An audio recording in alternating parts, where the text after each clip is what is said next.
নমস্কার বন্ধুরা, আবার এসে গেলাম নতুন একটা রেসিপি নিয়ে। দেখুন, আজকে ছানা সন্দেশ করছি।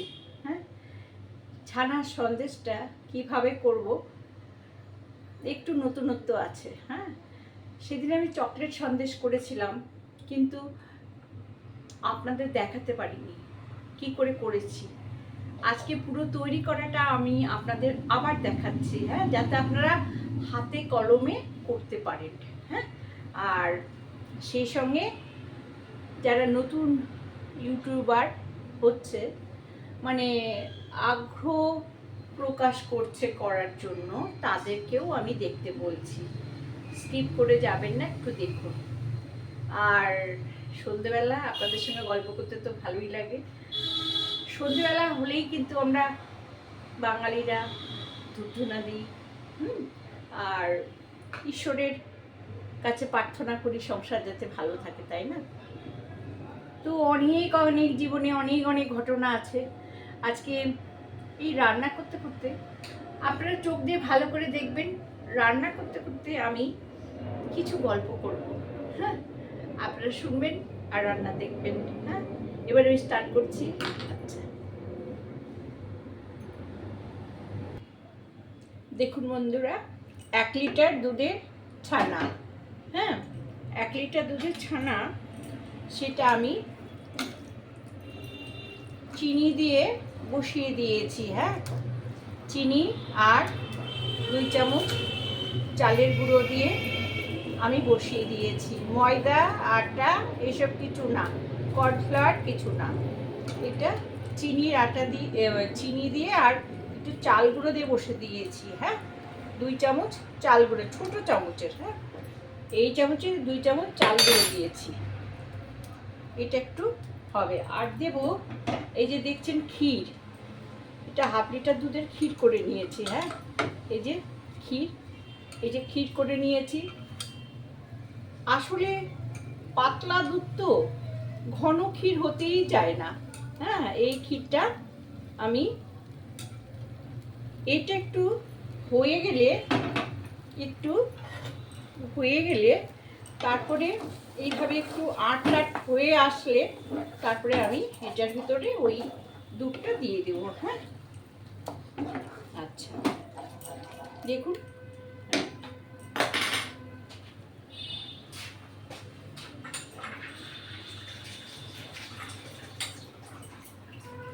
এটা দিয়ে কিন্তু অনবরত নাড়তে হবে। হ্যাঁ, থামলে চলবে না। যখন এটা একটু আঁট হয়ে যাবে তখন এখানে আমি ওই ক্ষীরটা দিয়ে দেবো। হ্যাঁ, আচ্ছা, আজকে আমি আপনাদের একটা গল্প বলি। হ্যাঁ, আচ্ছা,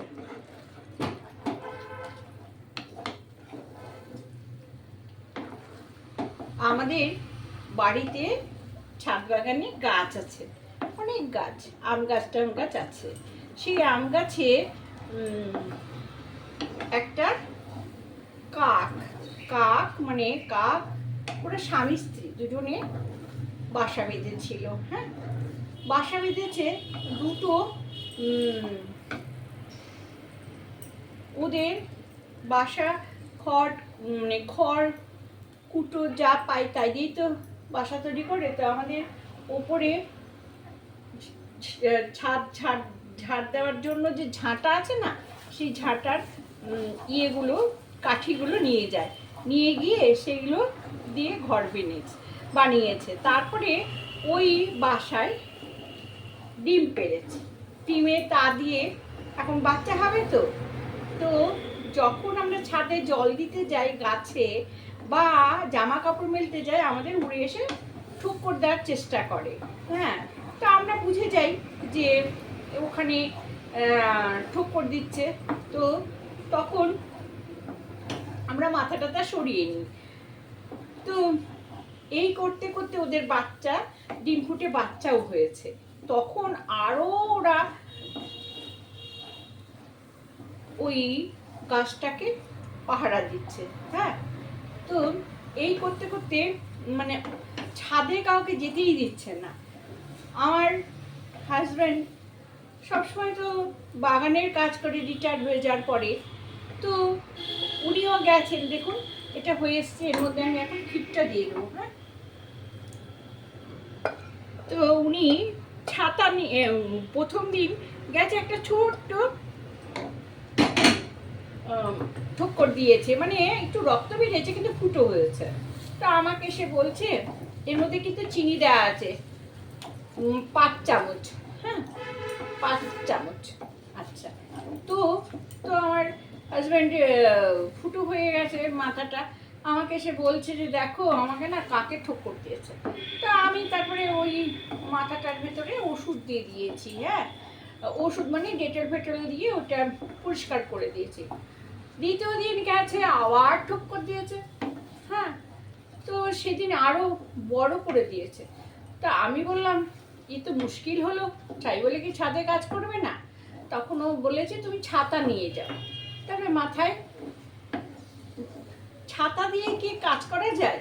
তাও ছাতা দিয়েই কাজ করছে। আচ্ছা, এরকম ভাবে যাচ্ছে। তো আমার হাজবেন্ড বলে রাগ হয়ে গেছে। হ্যাঁ, রাগ হয়ে গেছে, গাছটা ভেঙেই দিব। হ্যাঁ, গাছটা ভেঙেই দিব। তো ওদের ওই আমার হাজব্যান্ড ওই উপরে আম পাড়ে যে লাঠিটা থাকে সেই লগি বলে, সেই লগিটা নিয়ে দিয়েছে, বাসা ভেঙে দিয়েছে। ব্যাস, আর যাবে কোথায়? তারপর থেকে আরো সেই কাকগুলোর কি রাগ। আমার স্বামী বাজারে যেতে পারে না, যেই যায় সেই মাথায় এসে ঠোক্কর দেবে। আর ও ছাতা দিয়ে তাড়া করে, ছাতা মাথায় নিয়ে যায়। আমাদের বাড়িতে ছেলেগুলো ভাড়া থাকে, তারাও যখন বেরোয় তখনও তারা মাথায়, ওরা আইটি সেক্টরে কাজ করে, মাথায় সেই ইয়ে নিয়ে কি বলে ওই ব্যাগ আছে, অফিসের ব্যাগ মাথায় নিয়ে ওরা ছোটে। হ্যাঁ, এইভাবে অনেক দিন যায়। হ্যাঁ, অনেক দিন যায়, সে কিছুতেই কাকগুলোর আর রাগ কমে না। হ্যাঁ, সে কেউ এগরোল খাচ্ছে, মানে আমাদের পাড়ার মধ্যে স্ন্যাচিস বলে একটা দোকান আছে, ওখানে এগরোল খাচ্ছে, সেখানেও কাকগুলো ধাওয়া করে। বাড়ির থেকে কোনো লোক বেরোতে পারে না, যে যেখানে বেরোয় সবসময় ওই কাকগুলো তাড়া করে। তারপরে কি করবে? আমার হাজবেন্ডের দুষ্টু বুদ্ধি মাথায় এসছে, দাঁড়া কি করি। তারপরে আঁচটা কিন্তু আমি এবার কমিয়ে দিলাম। হ্যাঁ, কমিয়ে দিলাম। এবার আমি কি করব, এটা কিছুটা এর মধ্যে কমিয়ে নেব। হ্যাঁ, আচ্ছা, কমিয়ে নিয়ে আমি এর মধ্যে এই যে ভ্যানিলা এসেন্স আছে সেটা ঝাঁকিয়ে আমি, দেখুন 1 চামচ এর মধ্যে দিয়ে দিলাম। হ্যাঁ, এর মধ্যে দিয়ে দিলাম।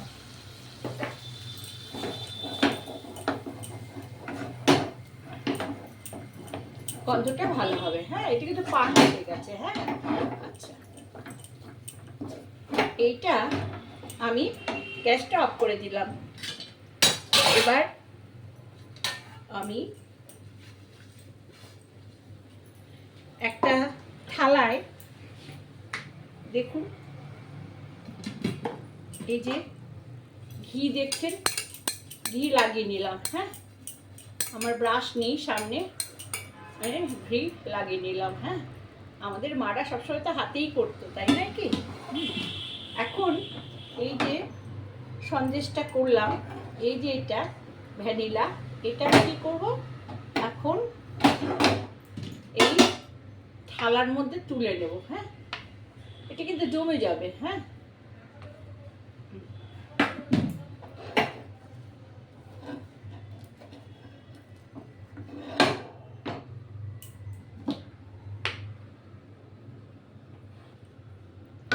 আচ্ছা, এটা আমি থালার মধ্যে, দেখুন এইভাবে দিচ্ছি। হ্যাঁ, চৌকো শেপ দিয়ে এখানে দিচ্ছি। হ্যাঁ, তো জমে যাবে কিন্তু। হ্যাঁ, তারপরে এটা হয়ে গেলে ফ্রিজে রেখে, হ্যাঁ, এবার আমি কি করব, এবার বাকি যে অর্ধেকটা আছে এটা এর মধ্যে দিয়ে দিলাম। হ্যাঁ,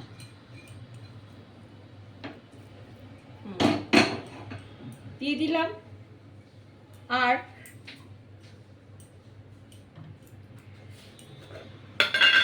এই কোকো পাউডার, এই 1 চামচ কোকো পাউডার দিয়ে দিলাম। হ্যাঁ, কোকো পাউডারটা এইভাবে কড়ার সাথে নেড়ে নিলাম। এখন আমি আঁচটা একটু ধরিয়ে দেব, খুব হালকা করে।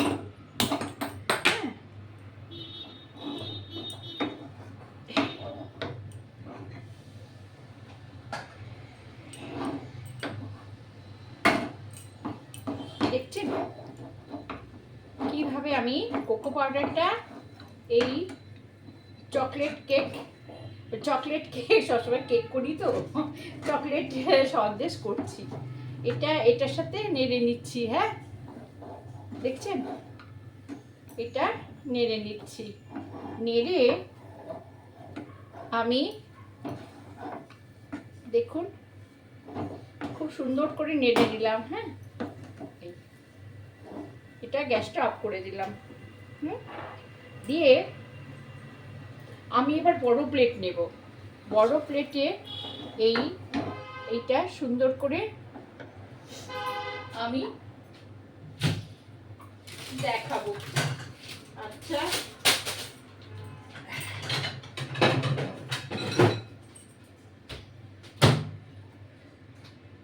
দেখুন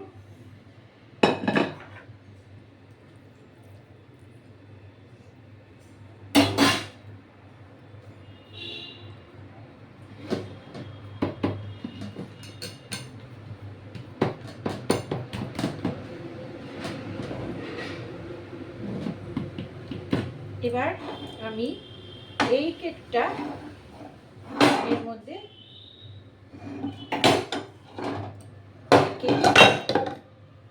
এটা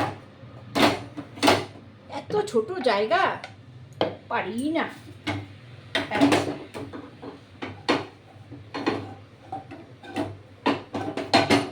আচ্ছা, এবার কি করব, এইটা আবার হাত দিয়ে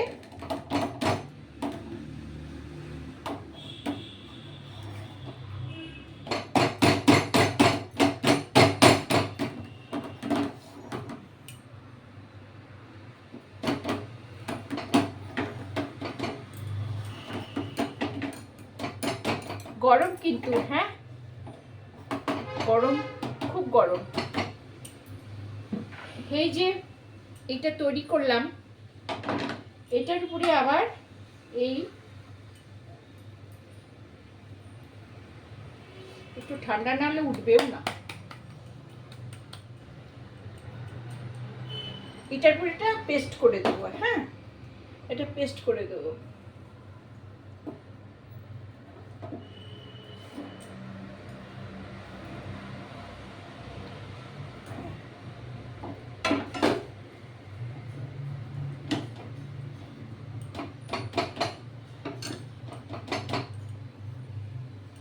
দেখছেন, এটা আমি পেস্ট করে দিলাম। হ্যাঁ, চকলেট সন্দেশ এইভাবে এরকম করে খাবেন আপনারা, দেখতেও সুন্দর লাগবে, খেতেও সুন্দর লাগবে। হ্যাঁ, আচ্ছা, এবার আমি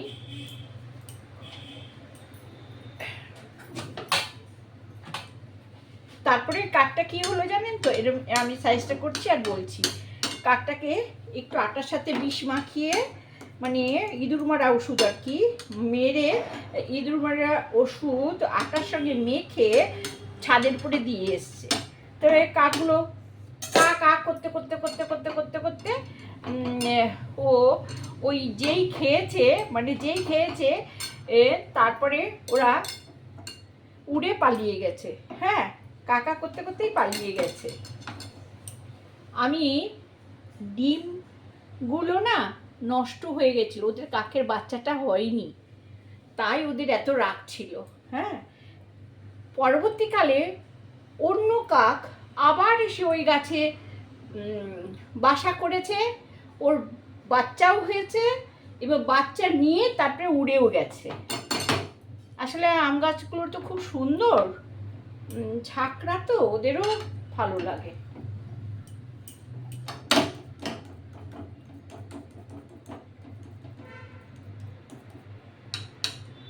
দেখছেন? এইবার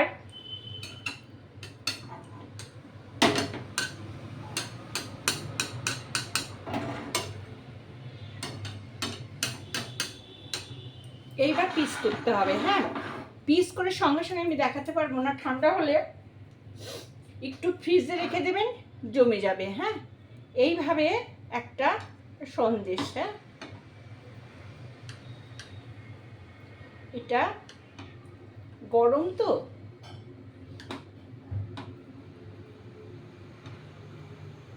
ঠান্ডা হলেই কিন্তু জমে যাবে। হ্যাঁ,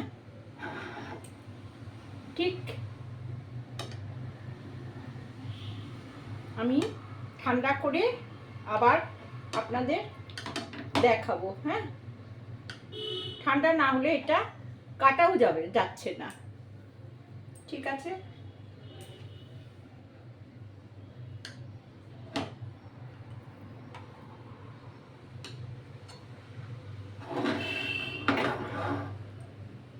আমি ফ্রিজে রেখে তারপরে আপনাদের 10 মিনিট বাদে দেখাচ্ছি। হ্যাঁ,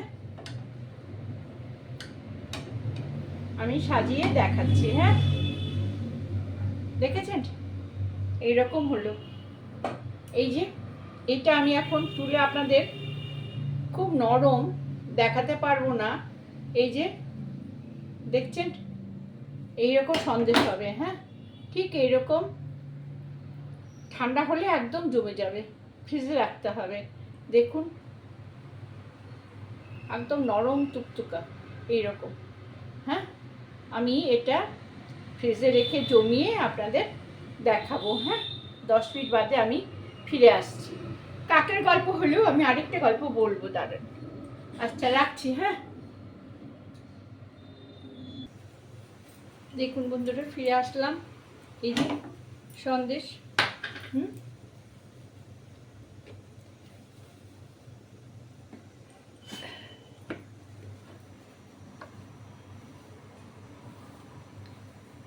দেখছেন তো কেমন সুন্দর হয়েছে।